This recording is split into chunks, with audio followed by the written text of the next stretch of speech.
अब ना मैं हूँ ना बाकी हैं ज़माने मेरे, फिर भी शहरों में मशहूर हैं फसाने मेरे। नहीं रहे राहत इंदौरी। आपको बता दें 1 जनवरी 1950 को राहत साहब का जन्म हुआ था। वह दिन इतवार का था और इस्लामी कैलेंडर के अनुसार 1359 हजारी थी और तारीख 12 रबी उल अव्वल थी।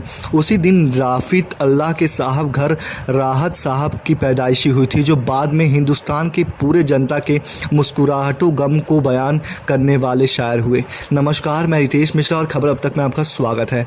मशहूर शायर राहत इंदौरी का निधन हो गया है। वह कोरोना वायरस से संक्रमित थे। कोविड-19 की पुष्टि होने के बाद 70 वर्षीय राहत इंदौरी को देर रात अस्पताल में भर्ती कराया गया था, जहां आज उन्होंने अंतिम सांस ली।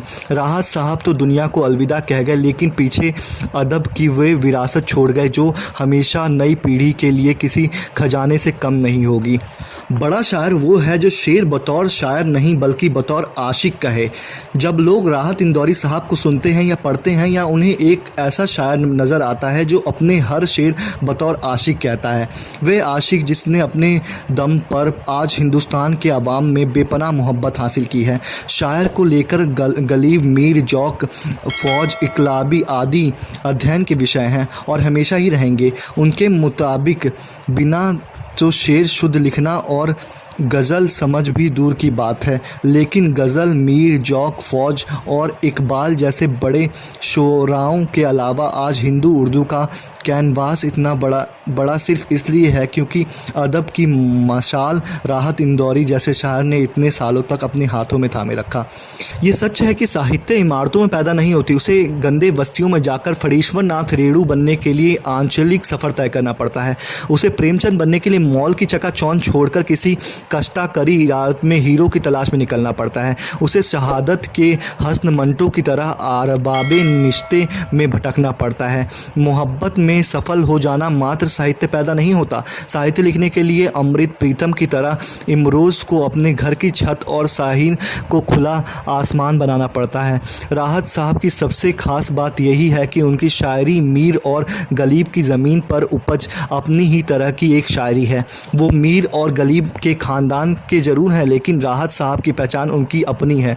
उन्होंने अपनी खुद भी कही है, फिर वही मीर अब तक की सदाओं का तिलस्म खौफ राहत की तुझे कुछ तो नया लिखना था। आइए जानते हैं राहत साहब की ज़िंदगी के बारे में कुछ बातें। हर तारीख किसी न किसी वजह से बेहद ख़ास होती है। 1 जनवरी 1950 का दिन भी 2 चीज़ों की वजह से बेहद ख़ास है। एक, उस दिन आधिकारिक तौर पर होलकर रियासत ने भारत में विलय होने वाले पत्र पर हस्ताक्षर किए थे। वहीं इस तारीख के ख़ास होने की दूसरी वजह है कि 1 जनवरी 1950 को राहत साहब का जन्म हुआ था। वह दिन इतवार का था और इस्लामी कैलेंडर के अनुसार 1359 हिजारी थी और तारीख की 12 रबी उल अव्वल थी। उस दिन राफत अली साहब के घर पर राहत साहब की पैदाइशी हुई थी। बाद में हिंदुस्तान की पूरी जनता के मुश्तारका गम को बयान करने वाले शायर हुए। जब राहत साहब वालिद रिफ़त उल्लाह 1942 में शोन कक्ष देवास ज़िले के इंदौर आए तो उन्होंने सोचा भी नहीं होगा कि एक दिन उनका राहत इस शहर की सबसे बेहतरीन पहचान बन जाएगा। राहत साहब का बचपन का नाम कामिल था, बाद में उनका नाम बदलकर राहत अल्लाह कर दिया गया। राहत साहब का बचपन मुफियालिसी में गुजरा। वालिद के इंदौर आने के बाद ऑटो चलाया, मिल में काम किया, लेकिन उन दिनों आर्थिक मंदी का दौर चल रहा था। 1939 से 1945 तक चलने वाले दूसरे विश्व युद्ध से यूरोप की हालत ख़राब कर रखी थी। उन दिनों में भारत के कई मिलों के उत्पादों का निर्यात यूरोप से ही होता था। दूर देशों में हो रहे युद्ध के कारण भारत पर भी असर पड़ा। मिल बंद हो गए या छटनी करनी पड़ी। राहत साहब के वालिद की नौकरी भी चली गई। हालत में इतने ख़राब हो गए कि राहत साहब के परिवार को बेघर होना पड़ा। जब राहत साहब ने आगे कलम थामा तो इस वाक़ये को शेर में बयां किया।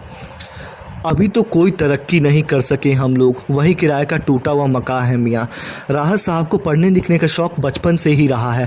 पहला मुशायरा देवास में पढ़ा था। राहत साहब पर हाल में डॉक्टर दीपक रूहानी की किताब मुझे सुनते रहे लोग बकाया मेरे में एक दिलचस्प किस्से का जिक्र है। दरअसल राहत साहब जब 9वीं क्लास में थे तो उनके स्कूल नुतान हायर सेकेंडरी स्कूल में मुशायरा होना था। राहत साहब की ड्यूटी शायरों की खिदमत में करने में लगी। जानसीर अख्तर वहां आए थे। राहत साहब उनसे ऑटोग्राफ लेने पहुंचे और कहा, मैं भी शेर पढ़ना चाहता हूं, उसके लिए क्या करना होगा? जानसीर अख्तर साहब बोले, पहले कम से कम 5000 शेर याद करो। राहत साहब बोले, इतने तो मुझे अभी याद हैं।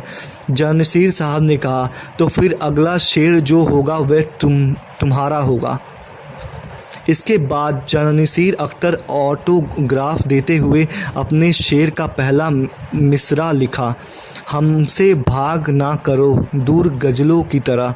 राहत साहब के मुंह से दूसरा मिसरा बेख्ता निकला, हमने चाहा है तुम्हें चाहने वालों की तरह। आवाम के ख़यालात को बयां करने वाले शायर। राहत इंदौरी की सबसे ख़ास बात यह रही है कि आवाम के ख़यालात को बयां करते रहे।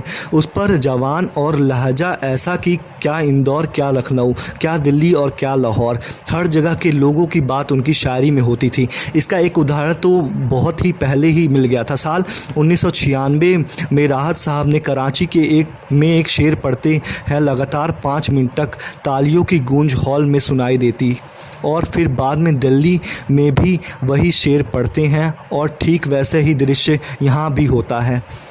अब के जो फैसले होगा वह यहीं पे होगा। शायर किसी कौम का नहीं होता। राहत इंदौरी साहब ने बाबरी मस्जिद ढहाते जाने को लेकर एक शेर कहा था। उन्होंने कहा था, टूट रही है हर दिन मुझ में एक मस्जिद, इस बस्ती में रोज़ दिसंबर आता है। यहाँ अगर आप ये कहेंगे कि राहत साहब सिर्फ मुसलमानों का दर्द बयां कर रहे हैं तो ये सरासर गलत हुआ, क्योंकि यह बात किसी कम्युनिटी के लिए नहीं बल्कि विश्वास की है जो 1947 में भी हिंदुस्तान के साथ बना रहा। ये शेर उसी के विश्वास को टूटने की दर्द बयां करता है, वरना राहत साहब को मस्जिद से क्या लेना देना, उनके तो शेर हैं। देर मस्जिद पर कोई शौ पड़ी है, दुआ ए बेसर होगी हमारी। आज के नौजवानों के शायर हैं राहत इंदौरी साहब। किसी भी मुशायरे में अगर राहत साहब ये पढ़ दें कि लोग हर मोड़ पे रुक रुक के संभलते क्यों हैं, इतना डरते हैं तो फिर घर से निकलते क्यों हैं, मोड़ होता है जवानी का संभलने के लिए और सब लोग यहीं आके फिसलते क्यों हैं, तो वहाँ मौजूद हर नौजवान झूम उठता था। राहत साहब ने यह रिश्ता नई पीढ़ी से कायम किया। उनका शेर, बुलाती है मगर जाने का नहीं, वो दुनिया है उधर जाने का नहीं। मानो आज की पीढ़ी का शायर ही कोई शायरी चाहने वाला हो जिसे ये याद ना हो। नई पीढ़ी को राहत साहब के आसार जितने पसंद आए उतने ही उनके द्वारा फिल्मों में लिखे गए गाने भी लोगों को पसंद करते हैं। आज भी हर कोई चोरी चोरी अब नज़रें मिली सुनते हैं तो दीवाने हो जाते हैं। ऐसे में अनेकों गाने हैं जो नई पीढ़ी को राहत साहब और करीब लाती हैं। युवा पीढ़ी की ज़िंदगी इश्क और इकलाब के आसपास ही होकर गुजरती है। इश्क के रंग का तो जिक्र कर लिया, अब इकलाब के रंग का जिक्र किया जाए। राहत साहब के सियासत पर, मुल्क पर ऐसे शेर आसान जबान में कहें कि हर युवा को वह मुजबानी याद है। राजनीति के बढ़ते अपराधी के कारण पर राहत साहब का शेर, कितना मौज है कि बनके एक हादसा बाज़ार में आ जाएंगे, जो नहीं होगा वह अखबार में आ जाएंगे। चोर उचक्कों को करो कंद्र की मालूम नहीं कौन कब कौन सी सरकार में आ जाएंगे। ऐसे ही एक शेर उनका और भी है जिसे राष्ट्रीय शेर कह जाने के अतियुक्त नहीं होगा। ऐसे ही एक शेर उनका और भी है जिसे राष्ट्रीय शेर कह जाना अतिशयोक्ति नहीं होगा। अगर खिलाफ है होने दो, जमाना थोड़ी है, ये सब धुआं है आसमान थोड़ी है, लगेगी आग तो आएंगे घर कोई जंद में, यहाँ पे सिर्फ हमारा मकान थोड़ी है। मैं जानता हूँ कि दुश्मन भी कम नहीं, लेकिन हमारी तरह हथेली पे जान थोड़ी है। हमारे मुंह से जो निकला वह सदकता है, हमारे मुंह में तुम्हारी ज़ुबान थोड़ी है।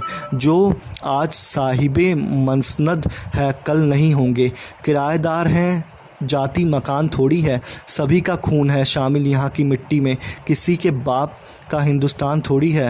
राहत साहब आज की मुशायरों की दुनिया के बड़े कामयाब और मुकाबुल शायर थे। वह उन शायरों में रहे जिनकी शायरी सिर्फ मुशायरों तक सीमित नहीं बल्कि आपके घरों में सांस लेती हुई मालूम पड़ती है। राहत साहब को पूरी खबर अब तक की टीम की ओर से नम्र श्रद्धांजलि। भगवान उनकी आत्मा को शांति दें। हमारे चैनल को सब्सक्राइब करिए और बेल आइकन को प्रेस करिए ताकि ऐसे ही नई नई न्यूज़ अपडेट्स और टेक